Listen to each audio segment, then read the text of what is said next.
Bwana Yesu asifiwe, wapenzi watazamaji wetu wa Nuru Media kutoka hapa TAG Shangani Miracle Temple. Ni wiki ya furaha na imejaa upako, ikiwa ni wiki ya maadhimisho ya sikukuu ya wanawake waliookoka WWK kutoka hapa TAG Shangani Miracle Temple. Uko na mimi mtangazaji wako Neema Anselm. Mimi sio mwongeaji sana wa shughuli hii, ngoja nimwalike mwenyekiti wa WWK kutoka hapa TAG Shangani Miracle Temple, ambaye ndiye msemaji mkuu wa chama hiki cha wanawake waliookoka TAG Shangani Miracle Temple. Mwenyekiti, karibu. Asante. Bwana Yesu asifiwe mwenyekiti. Amina. Bwana Yesu asifiwe. Amina. Nimefurahi sana kupata nafasi ya kuongea na wewe siku ya leo. Amina, karibu. Asante. Tukiwa tunaelekea kilele cha maadhimisho ya siku ya wanawake waliokoka duniani, nini kauli mbiu yetu mwaka huu? Kauli mbiu yetu inatoka katika kitabu cha Isaya 45 mstari wa 22 inayosema, niangalieni mimi mkaokolewe enyi ncha zote za dunia, maana mimi ni Mungu, hapana mwingine. Haleluya. Tumeona kauli mbiu kabisa, inatia moyo. Mungu anasema tumwangalie yeye na yeye atatuokoa. Mwenyekiti, wapenzi watazamaji wangependa kufahamu kuhusu sikukuu hii ya wanawake waliokoka. Nini hasa maana ya sikukuu hii? Ina lengo gani? Na je, kuna umuhimu wowote wa kufanya hii sikukuu kila mwaka? Sikukuu ya WWK iko kikatiba kutokana na kanisa letu zuri la TAG na huwa inafanyika mara moja kwa mwaka. Lengo la sikukuu hii ni kumtegemeza mchungaji na familia yake.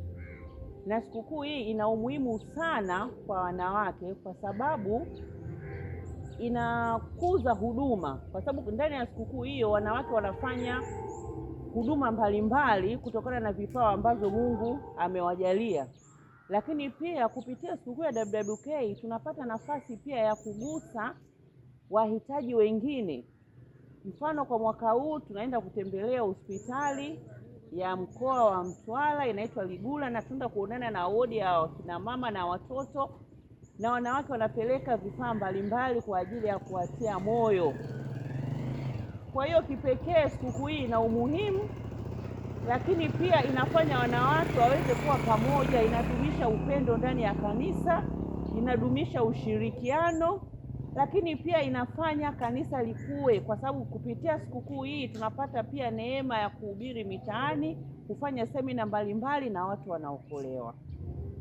Mwenyekiti, tumefurahi sana.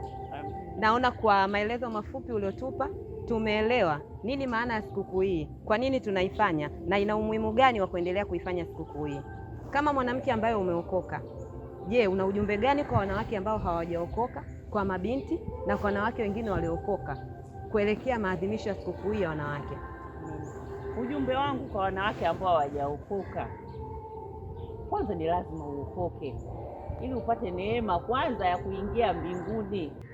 Kwa hiyo mwanamke, huna option, kuokoka ni lazima ili familia yako na kanisa kwa ujumla viwe salama.